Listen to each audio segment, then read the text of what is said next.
आउज़ुबिल्लाहिमिनश्शैतानिर्रजीम बिस्मिल्लाहिर्रहमानिर्रहीम। अस्सलामुअलैकुम। उम्मीद करता हूँ आप सब खैरियत से होंगे। मेरा नाम है मोहम्मद वैस।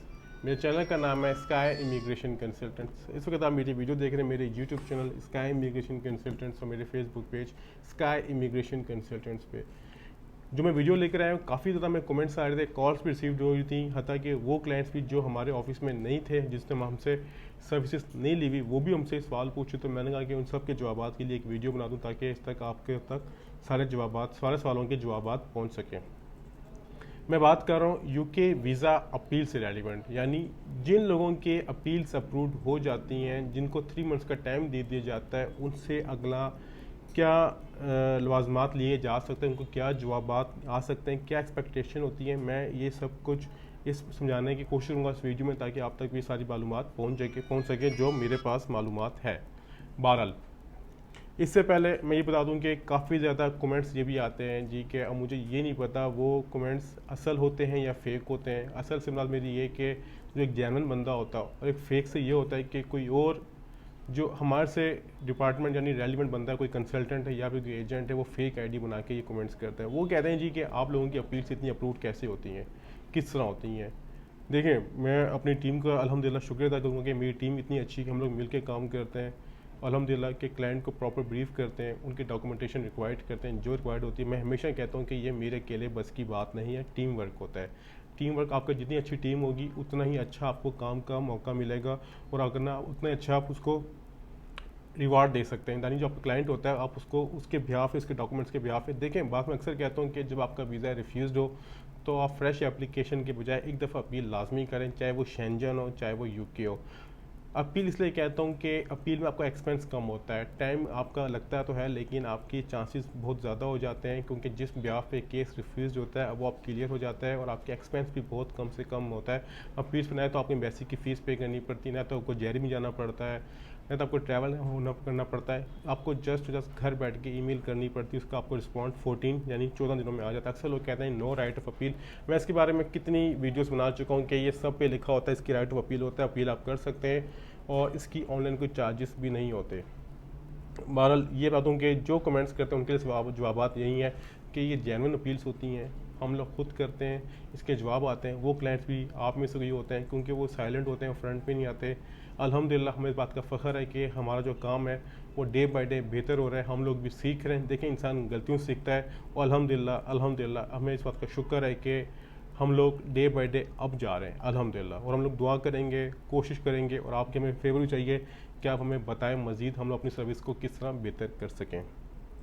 बहरहाल ये चीज़ होगी। अब मैं अपने पॉइंट पे आता हूँ, जो मेन बनाने का मकसद है वीडियो का। मकसद ये है कि को लोग कहते हैं कि जी वीज़ा अप्लाई किया, रिफ्यूज़ हुआ, स्काई इमिग्रेशन से या एक्स वाई जगह से अपील करवाई, जो अप्रूव्ड होगी, 3 मंथ्स रिकन्सिडरेशन में चलेगी। अब इसका नेक्स्ट स्टेप क्या होगा? इसका नेक्स्ट स्टेप ये होगा कि आपको 3 मंथ्स वेट करना पड़ेगा।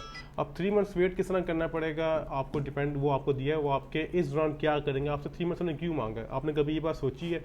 3 मंथ्स में ये होता है कि बेसिकली आपने वीज़ा जो अप्लाई किया, रिफ्यूज़ हुआ था, वो आपके डॉक्यूमेंट्स दोबारा खोलेंगे, उसको रिव्यू करेंगे। अगर वो सेटिस्फाई ना होते तो आपको वहीं पर ही डिनाई कर देते, वहीं पर रिफ्यूज़ कर देते, वहीं पर कहानी ख़त्म हो जाती। जी हम लोग सेटिस्फाई नहीं है, आप फ्रेश एप्लीकेशन करें या जो भी।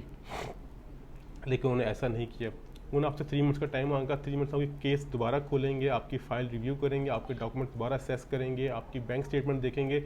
यानी शॉर्ट वाइल ये है कि जिस ब्याह पे आपका वीज़ा रिफ्यूज़ हुआ है, वो उस ब्रैकेट में गेम खेलेंगे, उसमें देखेंगे आपका डॉक्यूमेंटेशन जो आप बता रहे हैं, आपका कंसल्टेंट बता रहा है, आपका सॉलिसिटर बता रहा है, क्या वो चीज़ें मैच कर रही हैं। अगर तो वो डेफिनेटली मैच कर रही हैं, अगर वो अपनी गलती तस्लीम कर जाते हैं तो कहेंगे भाई ये ईमेल है पासपोर्ट सबमिशन की, जगह अपना केस दोबारा जेल में जमा करवा दो, अपना पासपोर्ट जमा करता है, वो वीज़ा ग्रांट हो जाएगा, और आपकी इसमें कोई एक्स्ट्रा चार्जेस भी लगेंगे।